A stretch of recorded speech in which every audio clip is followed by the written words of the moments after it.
नमस्कार, आप देख रहे हैं ऑल राइट न्यूज़ चैनल। मैं हूं आपके साथ अर्शी अजीम। युवा लेखिका महिका बंसल द्वारा लिखित पुस्तक डीप शैलोज का हुआ विमोचन। बरेली झुमका पतंग मांझा सुरमा एवं नाथ नगरी आदि के नाम से प्रसिद्ध इस शहर ने कई मशहूर हस्तियों को जन्म दिया है। फिर वे चाहें नाम वसीम बरेलवी का हो या प्रियंका चोपड़ा का हो या दिशा पाटनी का हो, बरेली शहर की इस मिट्टी ने ढेरों टीवी व फिल्मी कलाकार, लेखक, एक साहित्यकार दिए हैं। उसी शहर की मिट्टी में जन्मी एक युवी लेखिका महिका बंसल, जिनके माता पिता आकाश बंसल एवं राती बंसल जो कि पेशे से आईटी क्षेत्र से कार्यरत हैं, उनकी पुत्री ने मात्र 16 वर्ष की उम्र में खुद के द्वारा लिखी हुई कविताओं का संग्रह किया है। युवा लेखिका महिका बंसल ने अपने 16वें जन्मदिवस के अवसर पर अपने माता पिता व दादी नानी के साथ लिखी कविताओं के संग्रह पुस्तक डीप शैलोज का विमोचन शनिवार को स्टेडियम रोड स्थित होटल जस्ट गार्ड में किया। बरेली से ब्यूरो चीफ हर्ष सहानी की रिपोर्ट। महिका बंसल है। मैंने इसी साल 10th पास किया है। आपको जो लिखने की प्रेरणा मिली वो कहाँ से मिली और कब इसकी शुरुआत हुई? मैं करीब 10 साल की थी। पहली कविता मैंने अपनी नानी के साथ लिखी थी। फिर मैंने कहीं कहीं से प्रेरणा मिलती रही। ज़िंदगी तो पूरी ही प्रेरणा के लिए है, तो वहाँ से मेरे कुछ चीज़ें मैंने निकाल के वो लिखने की कोशिश करी है। आज आपका जन्मदिवस भी है और इस उपलक्ष्य पे आज आपकी जो खुद की लिखी हुई किताब है डीप शैलो, इसका विमोचन भी हुआ है। जी हाँ। कुछ विस्तार से हमें संक्षिप्त में बताएंगे डीप शैलो बुक के बारे में? डीप शैलोज बुक एक कविता की किताब है।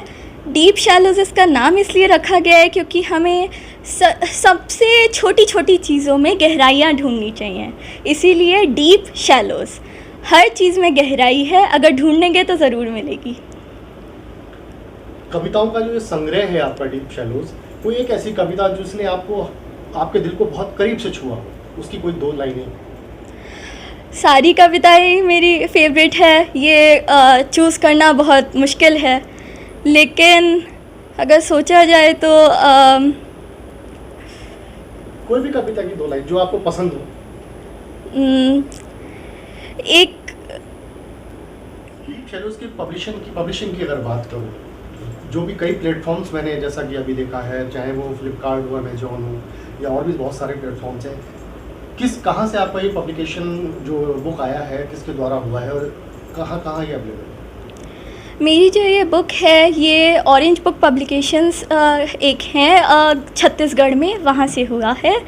मेरी किताब ये हर जगह अवेलेबल है, जैसे कि अमेज़ॉन, फ्लिपकार्ट, और मेरा एक ई बुक एडिशन भी है इसका किंडल और गूगल प्ले स्टोर पे। ये इंडिया के साथ साथ बाहर भी अवेलेबल है, बाकी देशों में भी, जो जल्द ही वहाँ पे स्टोर्स में आ जाएगी, ऑनलाइन स्टोर्स में। मेरी एक कविता है ब्लूम नॉट ब्लूम। एक बार मुझे एक बच्चा मिला था जो नीचे खड़ा था और मैं बस में थी। मैं स्कूल जा रही थी लेकिन वो जा ही नहीं सकता था। उसके दर्द वो मेरे को छू गया और मैंने उसी को लिखने की कोशिश करी है।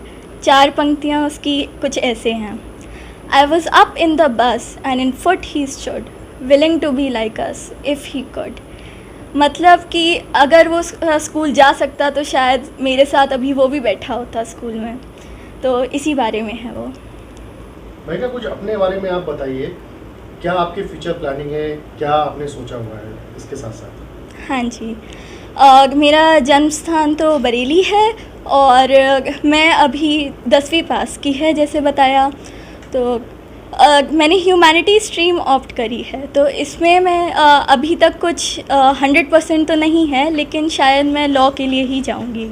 बुक्स का जो आपका कविताओं का संग्रह है, हम लोगों को और भी आगे मौका मिलेगा? मैं तो पूरी कोशिश करूंगी अपनी तरफ से कि आगे मैं ऐसे ही लिखती जाऊं। अगर हर लक ने, सारे फ्यूचर ने, सबने साथ दिया तो हो सकता है दूसरी भी और भी। आपके माता पिता एक आईटी प्रोफेशनल है, कहते हैं कि कहीं ना कहीं से प्रेरणा हमें हमेशा अपने घर से या शिक्षकों से मिलती है। वो जो आपको लिखने का शौक़ हुआ है, इसका श्रेय आप किसको देते हैं? जी बिल्कुल, माता पिता से तो मिलती ही है प्रेरणा हमेशा से। मेरे मम्मी पापा दोनों को ही इसका क्रेडिट जाता है, क्योंकि उन दोनों ने कभी मेरे को ना पढ़ने से रोका ना लिखने से। हर किताब मेरे को चाहे वो स्कूल से रिलेटेड हो या सिर्फ शौक़ के पढ़ने के लिए हो, कभी रोका नहीं। एक एक बुक ला के दी और शायद इसलिए ही आज मुझे ये सब चीज़ें अच्छी लगती हैं। Thank you.